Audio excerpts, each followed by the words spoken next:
कल इरफान आज ऋषि। कैंसर से जूझ रहे ऋषि कपूर का 67 साल की उम्र में मुंबई में निधन। अमिताभ ने ट्वीट कर कहा, वे चले गए, नहीं रहे ऋषि कपूर। राहुल गांधी ने कहा, भारतीय सिनेमा के लिए यह हफ्ता बेहद दुखद। इरफान के बाद ऋषि चले गए, वे अद्भुत अभिनेता थे।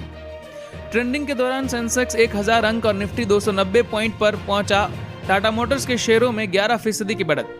कोरोना इंसानी कोशिका को घेर कर उसमें घुस जाता है, 20 लाख गुना बड़ा करके उतारी तस्वीरों से पता चला। बॉलीवुड सिंगर ने दी सफाई। कनिका कपूर ने पुलिस को दर्ज कराया अपना बयान, खुद को बताया निर्दोष।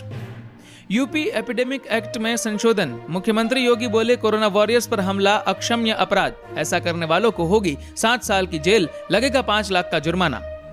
राहत वाली खबर, भोपाल में 14 कोरोना वॉरियर स्वस्थ होकर घर लौटे। बोले, डॉक्टर भगवान का रूप होते हैं, यह सुना था, यहां आने पर इसे महसूस किया।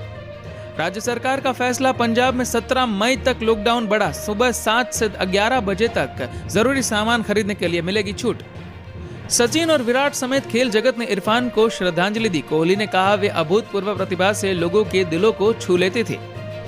कोरोना के साइड इफेक्ट, असंगठित क्षेत्र के 60 करोड़ कामगारों के रोजगार पर संकट। दुनिया के कुल वर्कफोर्स में इनके आधे से ज्यादा भागीदारी। अमेरिका में 14 साल पहले 2 वैज्ञानिकों ने पहली बार बुश सरकार के सामने सोशल डिस्टेंसिंग नीति बनाने का प्रस्ताव रखा था, पर अधिकारियों ने खिल्ली उड़ा दी थी। जगन्नाथपुरी रथ यात्रा पर सस्पेंस। लॉकडाउन बढ़ा तो टूट सकती है 280 साल की परंपरा, या बिना भक्तों के निकलेगी रथ यात्रा।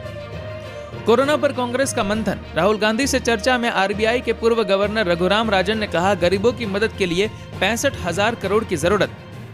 देश में कोरोना अब तक 33,062 केस, 24 घंटे में 1702 मरीज बढ़े और 690 ठीक हुए। दूसरी बार एक दिन में इतने ज्यादा संक्रमितों की अस्पताल से छुट्टी हुई। दुनिया में कोरोना की बात करें तो अब तक 32.19 लाख संक्रमित और 2.28 लाख मौतें। संक्रमण से 10 लाख मरीज ठीक हुए। अमेरिका में सबसे ज्यादा 1,47,000। कोरोना काल के बाद की बात, 46% लोग भीड़ वाली जगहों पर नहीं जाएंगे। 51% को हेल्थ केयर सुधरने की उम्मीद। कोरोना पर सरकार, देश के कोरोना संक्रमितों में से केवल 0.33% मरीज वेंटिलेटर और 1.5% ऑक्सीजन सपोर्ट पर। रिकवरी रेट 24.5% हुआ। श्री रविशंकर ने कहा, कोरोना वर्ल्ड वॉर 3 से कम नहीं है। हम कई चुनौतियों के पार करते आए हैं, इसे भी पार कर लेंगे।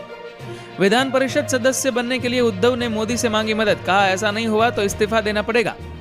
11 मई से शुरू होगी OnePlus 8 सीरीज स्मार्टफोन की बिक्री। प्री बुकिंग करने पर मिलेगा 1,000 रुपए का कैशबैक।